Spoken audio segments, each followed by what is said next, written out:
Officer for T3Live.com. You don't become a great trader by watching videos and taking courses. You become a great trader through live screen time. Accelerate that learning curve by tapping into the experience of seasoned professionals. Currently, we're offering 5-day free trials to each of our 4 mentoring rooms. In the mentoring rooms, we teach our strategies in the context of the live market. To sign up for a free trial, go to the T3 Live education page, fill out the form, and get started when the next trading session begins. We hope to see you in one of our mentoring rooms.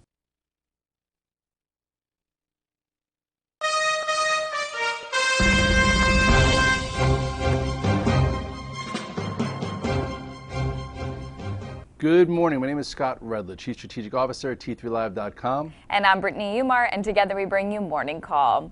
So red arrows around the world this morning as the situation in Syria intensifies. Our futures down about 10 to 12 handles after a key outside day in our markets yesterday. Scott, what do you make of all the action and all the headlines? Well, I'm not a political analyst, but whenever you see one country calling another country a liar, which is what I think they called John Kerry this morning, some of the headlines, or you see someone like Russia saying, I wish, the U.S. would come to the table and talk about it. And there's just a lot of back and forth. And this is with, major countries out there on top of what's been a very complicated situation, with potential chemical warfare and whatnot. So I think that's just one of the headlines on top of the 3, 4, 5 other headlines that, the market's been polarizing around. Right. And of course, this is a low volume weekend combined with all these headlines. What are the key levels that we need to watch? Well, if you look at the chart of the SPX, you'll see that, it started to, take hold before this. This was when all the Fed tapering talk started to happen, and that's when this head and shoulders top pattern built. So if you want to take a closer look at that, if you do manage your positions with adjustments, this was your first level to get out of some, right? Remember the 1698? And then for the first time, the bears actually defended that level. Remember, for about 5 sessions, you didn't see the market take that back. And then finally, we closed in the lows right before it sliced it and resolved it lower. So then what took place was a move all the way down to this point of reference, which we have now, which is 1639. From there, we all tried to play a tactical, tradable bounce. Markets were very oversold, and you had a nice day on Thursday, a little follow through Friday. Then yesterday was key to watch the Friday high of 1664. We pushed through it and then failed later in the day on some of those headlines about what was going on in Syria. So right here was your tactical area for adjustments. Some looking to get out of longs if they were tactical, some looking to even get net short, as this is a very bearish candle within an inside range. So there are some technical signs we could have picked up on along the way to navigate, but what levels would make you worried, or any macro traders out there worried that the highs of the year might be in? Well, that's what we were trying to figure out in the last week, because some people were calling for a 1987 style crash, or this was 2008. I'm like, you know what? I don't have enough evidence to say that the highs are in for 2013.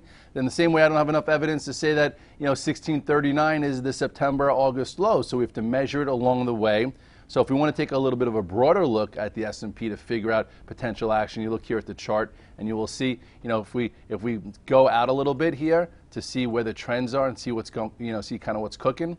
This was the November low, and here is your trend line. So how we act around 1636, I think, is going to be kind of key. We haven't broken below this trend line once, for the majority of this year. So if we were to break below this trend line, I think that that could bring out some more selling. So right here, that comes in right around 1636. I do think they could play around with it like they always do, maybe come into about 1620. But I think this is the area. If we hold this area or even around 1620, there's still some chance that the 2013 highs are not in. But if we were to break below this and technicals continue to deteriorate, we could at least see a move, to the 200-day, which would be somewhat of a double bottom to the June lows, which come in around 1560. So, let's take it incrementally, but you don't need to know really what's happening here. If A, you took off some risk there, or B, you took off some risk right here on this outside day, you actually get to embrace this opportunity, because there will be numerous ones. Well, let's follow up on a lot of the names that we've been talking about lately and watching. Let's start with Netflix, which has been acting well. Just gave us a nice 2-day trade before selling off with the market yesterday. Yeah, and this one has been a go-to name. It's been trending. It even holds up when the market comes in. But it is a little extended, and if we get pressured, it might not be able to just continue. So you look here at the chart of Netflix. Look at this gap from to start the year, way back when. Okay, then you had another gap.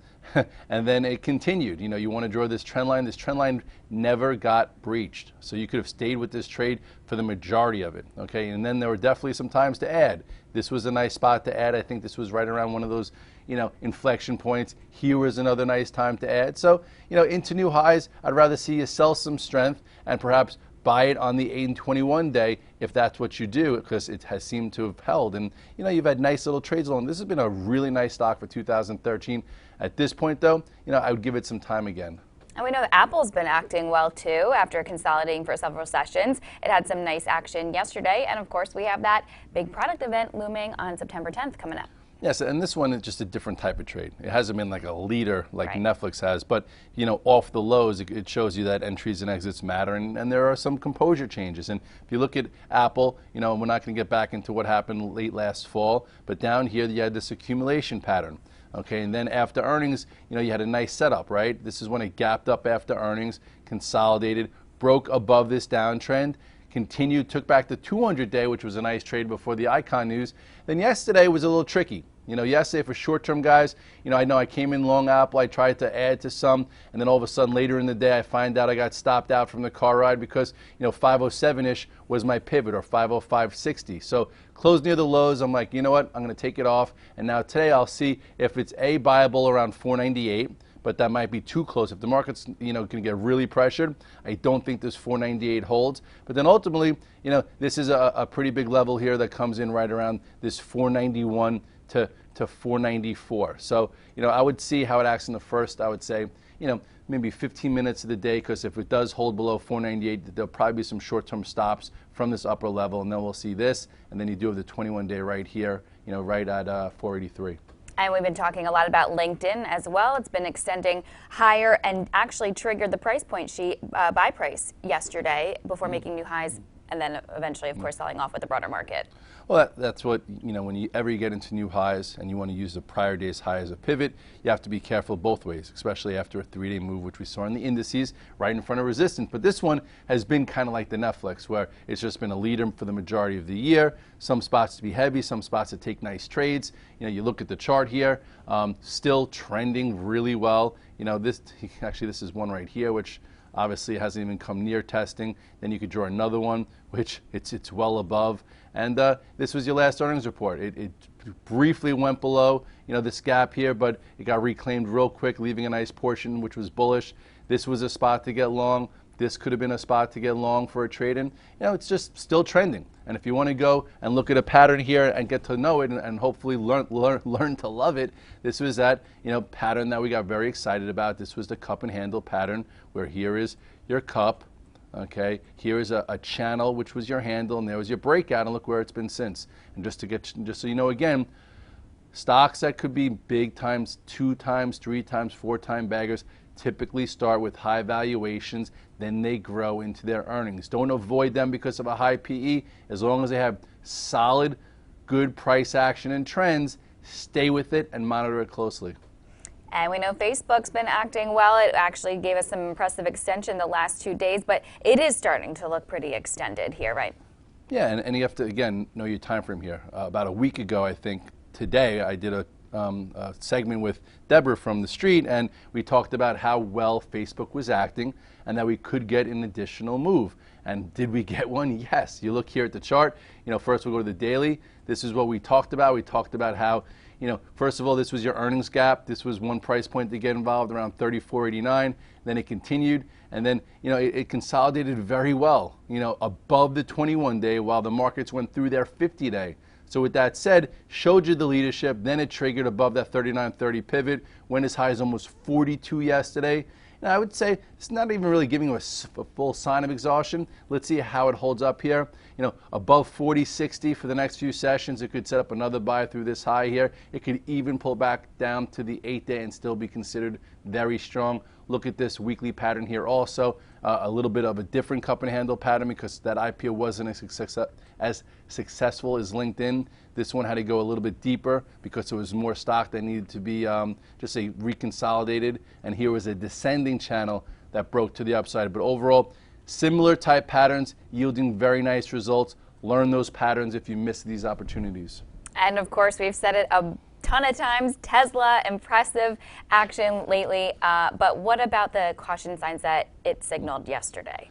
Well, on a very short-term basis, it showed some signs of being tired. Even electric cars, could run out of gas. So with that said, the stock has had so many naysayers and so many people trying to bash it, but ultimately, it never even got near, okay? You go to this chart, it's 21 day, or it did get near it, I'm sorry. It had never broken for more than 1 day, which happened right here after the Goldman Sachs tried to bash it or whatnot. But since then, look at the trend from 2 quarters ago, holding above the 21 day, here 1 day below, but then you did get that quick reversal, red dog reversal, so you could either caught it here or saw the consolidation, continued. You had your earnings gap that did get filled, but what happened? Oh, what a quinky dink, held at 21 day, and there it goes again. So this is a pretty, big travel range type bar, which sometimes tells me a rest is due. The question is what type of rest. I would know 160.25 is one level. If it stays above there for the next few sessions, it could go again quick. If it were to break below that and the market gets really pressured, the 8-day has been the recent support, but ultimately, if it were to get to the 21 day, that has been the spot to buy the dip versus playing momentum, which has been a lot of that. Right, and casino stock Wynn, like a lot of these names, had nice action yesterday, but did ultimately slide off its highs later in the afternoon. Yeah, recently, besides MGM, which has been something we've been talking about all year long, LVS and Wynn showed some decent setups, and I did try and go with them the last few sessions, but I did get stopped out. You look here, I sold some strength, and then the rest I just said, okay, I'm done with it because, went above a high, couldn't hold it. This was your entry day right around 141. Still looks actually okay. This looks like if you want to stay with it, no blaring reversals here. If you look at LVS, a little different, okay? It wasn't able to break out, and came right back in the base, so we'll keep an eye on that, eye on this in the next few sessions. But, MGM has been gorgeous. Look at that, chart. This entire year, it went as high as 1840. A little bit of a topping tail, a little extended here, so give it some space. I still think, we see north of 2022 and 2014 there. Well, we've seen some signals that traders are a little bit confused about the future of rising rates in the action that we've seen in the TBTs and then over in gold and silver. With the TBTs, which has been on the rise lately, we did see a pullback on Friday and then downside follow through yesterday. Well, on this one, we want to see if something changed. Okay, because this also has been riding the 21 day. I think twice it faltered it for a second. So if you look here at the TBTs, I think a lot of people did sell the strength there. Okay, and we talked about that up here, not knowing you'd get this type of pullback off this upper level. So if this was your upper level for a stop, here we are near the 21 day. Here we are near this gap. I do think there's going to be an entry here. This is, I think, the pullback's based on obviously the geopolitical risk. If things are going on crazy around the world, growth is going to be subdued. A little bit more safety is going to have to take place. So that's why I think this happened very quickly. So for me, I'm not in this trade yet. I'd like to see, maybe today could be a decent entry for it, or if it comes down to test the 50 day. But ultimately, this trend's been following the 21 day. Okay, for the entire year, and it's been something good to keep in the drawer. What you want to do is you want to see if something changes. Something changing would mean for maybe it goes below the 21 day, stays below it for more than 2-3 sessions, which it couldn't do here, and then we'll see how it reacts at the 50 day. That would be what signaled to you that there was a composure change. I think that would be a signal that you can't get in there as quick as we've had to do to stay with that move, right. And that there might be some real concerns out there on what's going on around the world. So people will flock to some type of safety trade, which would then, have the pedal go down. But then they'll say, okay, we can start tapering. So anyway, let's see the action there. Exactly. Well, and speaking of those concerns, we're seeing people then turn to gold. We saw gold get a push higher on Friday and then continuation yesterday. Yes, and gold, since that bottom, has been a place to look for setups, and I've seen 2 or 3 of them that guys have been flocking to, and add a little these headlines with Syria, and it's been adding some fuel to the fire. So anyway, with that said, you look here. This was that reversal right there. Okay, this is a red dog reversal after a pretty sizable move to the downside. If you remember, this was your intermediate level. Okay, to make adjustments when it broke 161. Then you had the big macro level here going across to 148. And then this was, if you were out of harm's way, a good spot to get involved. Here was your red dog reversal, quick move, higher low, penetrating move, and then it pulled back control. This was another inflection point buy, a bull flag type buy. Now it's opening up.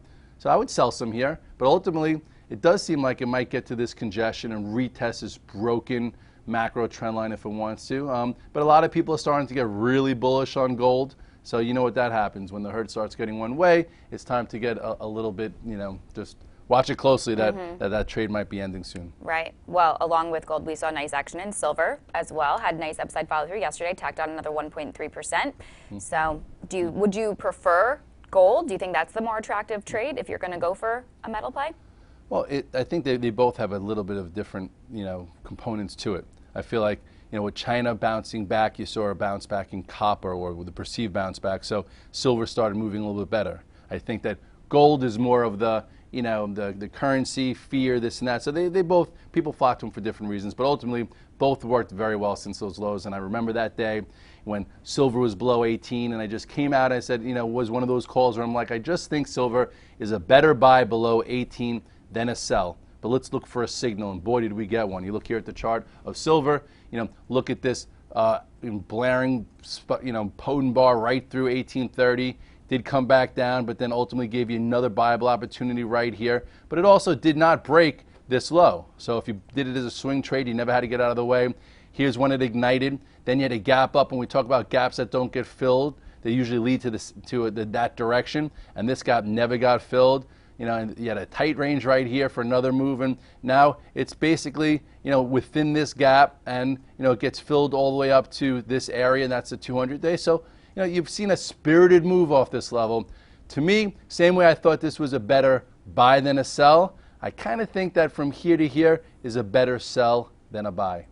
All right, so the last week of summer, right ahead of the Labor Day weekend, with all the headlines that are out there and it being a low volume week, how do you approach trading this week? Well, I think I had somewhere between 6 to 8 longs yesterday, and I find myself coming in with one today. That tactical setup, which you could call it a red dog reversal, you could call it an outside day, that definitely helps some traders who are looking for reasons to make adjustments. And you go to the spiders real quickly just to show you, it really, you had a lot of things going on right here. First of all, this was your move up. Here is your red dog reversal at 166.83. And what did it also do? It paused right in front of this gap. So right there, that showed you that sellers stepped up where they had to. So this gap is still open, and typically if a gap that stays open, without being able to fill it at all, it leads to a move in that direction. So with that said, we're opening lower. You have a decent travel range from yesterday's highs to where we're opening. You could actually see on an 8-minute chart, just real quickly, actually if maybe it won't show it, okay. There is a big gap right around 164.89, and it's probably 2 micro. I'm not going to get into the micro. I'll do that on the VTF. But ultimately, here we are. Here is the lower end. I'm going to be flexible. What I might do today is I might look for a cute short within the first, a cute long in the first 15, 20 minutes just to see if they try and bounce them. I think today's a big POMO day. But ultimately, I don't think I'm in a rush to buy them today, but the same way I'm not in a rush to sell them. I feel like if you wanted to short them, yesterday was the day, not this open where you have, a big range. So today's one of those days to see what really goes on, listen to the headlines. I think, more stuff's going to come out about Syria. It's prolonged till Wednesday, so today might be, a day of just headlines back and forth and a lot of whipsaw. So maybe sit on our hands a little bit. Yes, today's one of those days where if you tried to play the tactical bounce, hopefully you sold some into strength yesterday, got stopped out of some. If you got short, I would cover some into the open and then, figure it out. All right. Well, that's your morning call for this Tuesday. Happy trading, everyone. Have a great day.